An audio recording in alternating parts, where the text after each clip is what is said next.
थाने बेचू के डॉक्टरों के पास गए हों और छात्रों और बेचू के डॉक्टरों में मारपीट हुई हो। इसके पहले भी बेचू के छात्रों के खिलाफ डॉक्टर धरने पे बैठे थे, लेकिन कोई उचित आश्वासन डॉक्टरों को नहीं मिला और मरीजों की हालत को देखकर डॉक्टरों ने अपना हड़ताल समाप्त कर दिया था। लेकिन फिर से वो घटना दोहरा गई। दिल्ली से मथुरा की ओर आ रहा एलपीजी गैस का एक टैंकर नेशनल हाईवे पर पलट गया और इसमें भयानक आग लग गई। आग लगने की इस दुर्घटना में टैंकर चालक की टैंकर के अंदर ही जलकर मौत हो गई।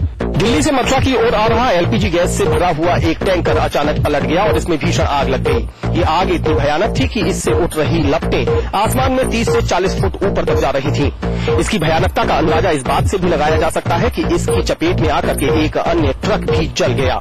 इस आग में टैंकर चालक की टैंकर के अंदर ही जलकर दुखद मौत हो गई। इस दुर्घटना के पीछे सामने आ रही वजहों में ये बताया जा रहा है कि एआरटीओ विभाग द्वारा नेशनल हाईवे पर वाहनों से रोक करके तलाशी के नाम पर वसूली की जा रही थी, जिससे वाहन चालक तेजी से वहां से निकलने की फिराक में थे और संभवतः इसी वजह से टैंकर चालक भी अपने नियंत्रण को खो बैठा और टैंकर पलट करके दुर्घटनाग्रस्त हो गया। दुर्घटना के बाद नेशनल हाईवे को दोनों ओर से रोक दिया गया, जिससे वाहनों की कई किलोमीटर लंबी लाइनें लग गई। साथ ही प्रशासन ने किसी भी अनहोनी की आशंका को देखते हुए आसपास के इलाके को भी खाली करा लिया। नेशनल हाईवे पर एलपीजी गैस के टैंकर के पलटने के पीछे ये वजह बताई जा रही है कि नेशनल हाईवेज पर एआरटीओ विभाग और पुलिस कर्मियों द्वारा जिस प्रकार से वाहनों से अवैध वसूली की जाती है, ये दुर्घटना उस वजह से भी हो सकती है। इस दुर्घटना के बाद जिस तरीके से टैंकर के अंदर ही टैंकर चालक की जलकर मौत हुई है, उससे ये भी साफ है कि दुर्घटना के बाद बचाव के उपायों में प्रशासनिक असफलता रही है। मुजफ्फरनगर में एक महिला कांस्टेबल ने फांसी लगाकर आत्महत्या कर ली है। महिला थाने में तैनात कांस्टेबल अर्चना तोमर नई मंडी थाना क्षेत्र के गांधी कॉलोनी में किराए पर रहती थी, जहां से उसका शव बरामद हुआ है। दरअसल 2011 में उत्तर प्रदेश पुलिस में भर्ती हुई अर्चना तोमर की पोस्टिंग मुजफ्फरनगर में थी, जो कि महिला थाने में तैनात थी। महिला कांस्टेबल किराए के मकान में रहती थी, जहां से उसका शव बरामद हुआ है। अर्चना ने फांसी लगाकर आत्महत्या की है। उसके शव के पास से एक प्रेम पत्र और एक सुसाइड नोट मिला है। सुसाइड नोट में अर्चना ने खुदकुशी करने की वजह दिमागी परेशानी होना बताया है। अपनी मौत का खुद को जिम्मेदार बताते हुए कोई कानूनी कार्रवाई न किए जाने की बात कही है। पुलिस ने शव को पंचनामा भर पीएम के लिए भेज दिया है। महिला कांस्टेबल ने भले ही खुदकुशी की हो, मगर उसकी मौत कई सवाल खड़े करती है। आखिर कमरे में मिला प्रेम पत्र किसका था और मरते वक्त मोबाइल से ईयरफोन से बात आखिर किससे कर रही थी। इलाहाबाद के सोराव थाना इलाके में एक वृद्ध दंपत्ति की गला रेतकर बेरहमी से हत्या कर दी गई। डबल मर्डर की सनसनीखेज वारदात के बाद से इलाके में दहशत का माहौल है। मामला शिवगढ़ का है। शिवगढ़ बाजार में अमृतलाल किराने की दुकान चलाता था। निसंतान अमृत अपनी पत्नी के साथ उसी दुकान में रहता था। बीती रात किसी ने दुकान के भीतर ही दोनों की गला रेतकर निर्ममता से हत्या कर दी। सुबह देर तक दुकान न खुलने पर पड़ोसियों को शक हुआ। किसी ने दुकान के भीतर झांक कर देखा तो दोनों खून से सने जमीन पर पड़े थे।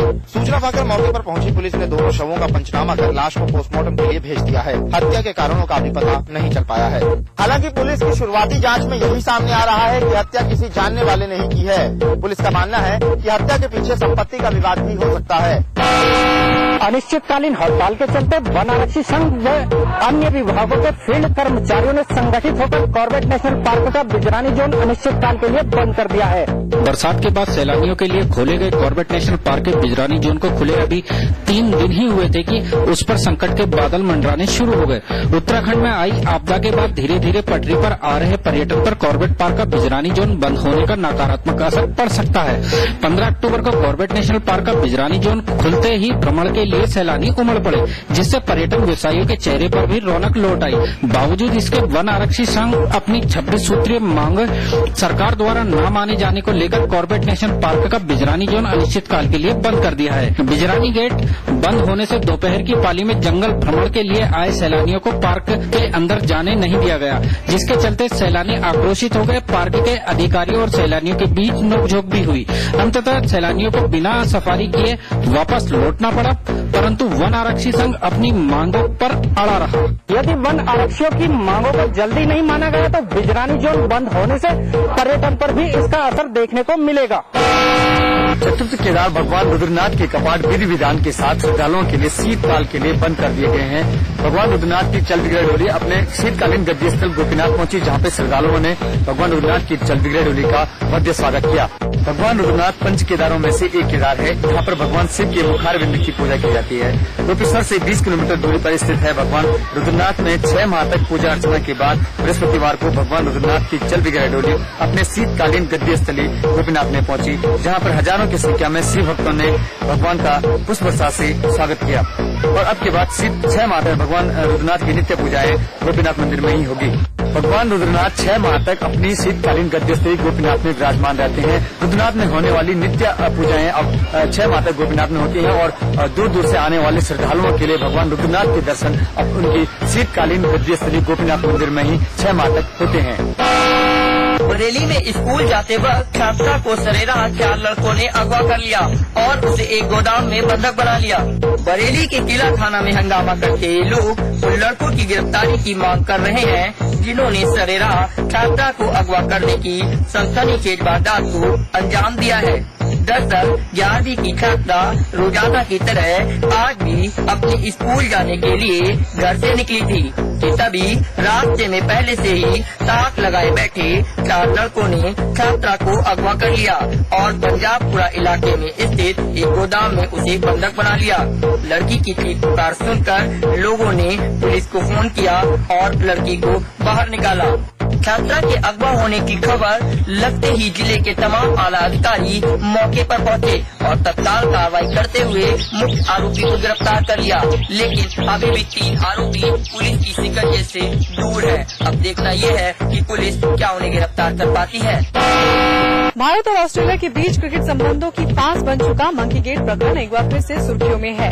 ऑस्ट्रेलिया के पूर्व कप्तान रिकी पॉन्टिंग ने इस मामले को लेकर सचिन की भूमिका को लेकर सवाल खड़े किए हैं। पॉन्टिंग ने कहा है कि इस विवाद में सचिन को जिस तरह हरभजन सिंह का बचाव किया था उससे वो हैरान थे। गौरतलब है कि साल 2008 में सिडनी टेस्ट के दौरान ये विवाद सामने आया था। इसमें ऑस्ट्रेलियाई ऑलराउंडर एंड्रयू साइमन को बंदर कहने के आरोप में हरभजन सिंह को मैच रेफरी माइक प्रॉक्टर ने 3 मैचों के लिए बैन कर दिया था। भारतीय टीम और बीसीसीआई ने रेफरी के इस फैसले का विरोध किया था और फिर जब इस मामले की सुनवाई न्यूजीलैंड के जस्टिस जॉन जेसन के सामने हुई तो सचिन ने हरभजन के पक्ष में गवाही दी। सचिन की गवाही के बाद हरभजन का बैन वापस ले लिया गया था। पॉन्टिंग ने अपने संस्करण द क्लोज ऑफ प्ले में लिखा है कि वो सचिन के इस कदम से हैरान थे। उन्होंने कहा है कि उन्हें आश्चर्य इस बात का था कि जब मैच रेफरी ने हरभजन सिंह को सजा सुनाई थी तो सचिन चुप क्यों थे। अक्षय कुमार की फिल्म बॉस ने लगभग 15.5 करोड़ की कमाई कर ली है। हालांकि इस फिल्म को उम्मीद से थोड़ी कम ओपनिंग मिली है। अक्षय कुमार जैसे स्टार और ईद की छुट्टी होने के नाते से बॉलीवुड के लोग बॉस से बड़ी उम्मीद लगाए बैठे थे। फिल्म क्रिटिक्स के मुताबिक फिल्म को सिंगल स्क्रीन पर तो अच्छा रिस्पांस मिला है, लेकिन मल्टीप्लेक्स में कलेक्शन थोड़ा कम है। हालांकि शाम तक थोड़ा सुधार हुआ। वैसे फिल्म के कलेक्शन के लिए भारत ऑस्ट्रेलिया के बीच चल रहा रोमांचक मैच भी माना जा रहा है, क्योंकि लोगों ने फिल्म की जगह मैच देखना ज्यादा पसंद किया।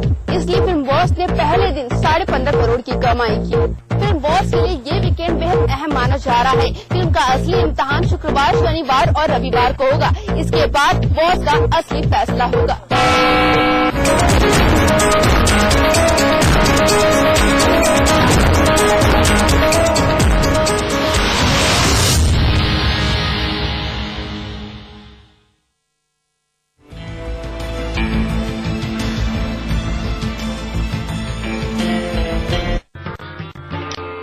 कोई जरूरत नहीं है जांच वाच कराने का।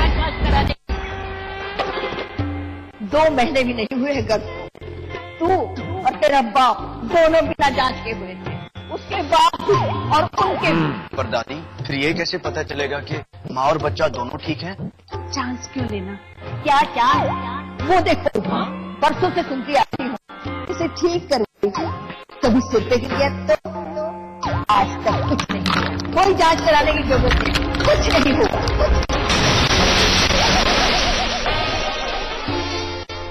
बहू जांच करा ले। प्रसव के पहले माँ की कम से कम 4 बार जांच अवश्य कराएं। ये सेवाएं बिल्कुल मुफ्त है। चांस क्यों लेना है, चांस क्यों लेना, मैंने छत की भी मरम्मत करवा दी। आखिर चार्ज क्यों लेना? आजली क्या? Julie, my love, you're the love of my life. Julie,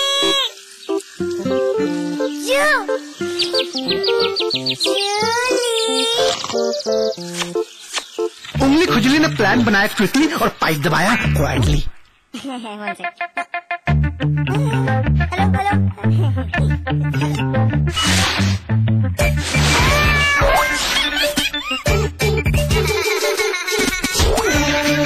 refreshing mini gums. आजली क्या? मैं किसी से डरता नहीं, खबर से समझौता करता नहीं। बेखौफ है मेरा अंदाज और बेबाक है मेरी जुबान। समाचार प्लस, खबर वही जो हमने कही। खोल दो इन खिड़कियों को, इन दरवाजों को, हाथों को फिर से हाथों में डालो। किसी को गुदगुदाओ, किसी को गोद उठाओ। दोस्ती करो, मोहब्बत करो। पास पास आओ, पास पास आओ, पास पास आओ। गले मिलो, आंख मिलाओ, किसी को अपना बनाओ। ताया ताई, मौसा मौसी, सबसे प्यार करो। पास पास आओ, रहो हमेशा पास पास। मेगा मॉल बनेगा, तो बिगेस्ट इंडियाज एवर सीन। यहाँ स्टेडियम बनना चाहिए। चैरिटी के बारे में सोच रहे हैं? कभी तो ऐसा ख्वाब देखिए जिसमें हजारों ख्वाब शामिल हैं।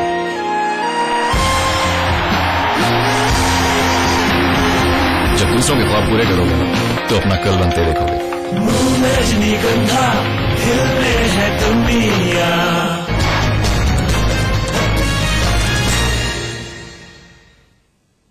फाइनल रिपोर्ट में आपका स्वागत है। मैं हूं आपके साथ गायत्री शर्मा। सबसे पहले एक नजर इस वक्त की हेडलाइंस पर।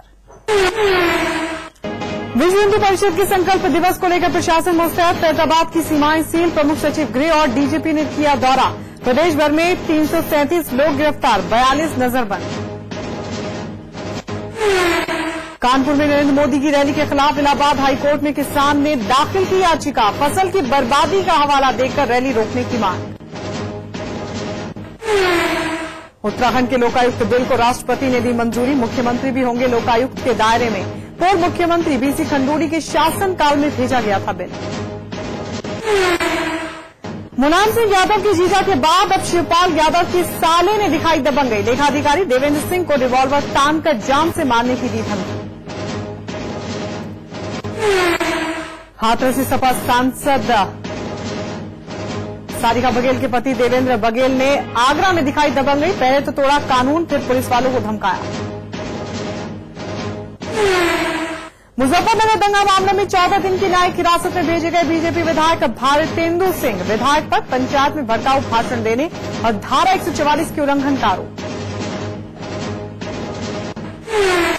उत्तराखंड के लोगों की बड़ी परेशानी। हड़ताल पर गए पहाड़ के करीब 2 लाख फील्ड कर्मचारी। हड़तालियों ने 20 अक्टूबर तक आवश्यक सेवाओं को रखा दिया।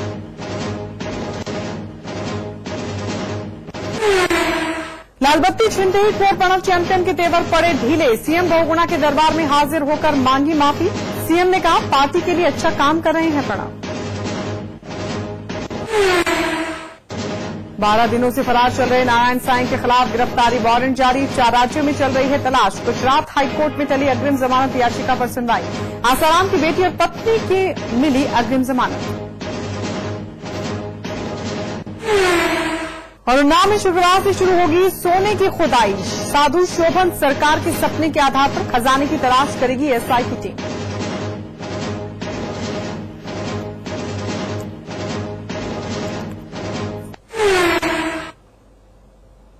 उत्तर प्रदेश में बीएचपी के संकल्प दिवस को लेकर बढ़ी सरगर्मी और बढ़ती जा रही है। सुरक्षा को देखते हुए फैजाबाद की सीमाएं सील कर दी गई हैं। साथ ही संकल्प दिवस को लेकर हाईवे को भी बंद किया गया। संकल्प सभा को रोकने के लिए सूबे की सरकार ने पूरी ताकत लगा दी है। पूरे प्रदेश में अब तक 337 लोगों को गिरफ्तार किया गया है, जबकि 42 लोग नजरबंद किए जा चुके हैं। तो फैजाबाद में हाउस अरेस्ट करने के लिए 10 और जगह किया गया है चिन्हित। 6 जोन में 22 सब सेक्टर बनाए गए हैं। एडीएम रैंक के अधिकारी करेंगे जोन की निगरानी। फैजाबाद में नहीं घुस पाएंगे बाहर से आने वाले वीएचपी बीजेपी कार्यकर्ता।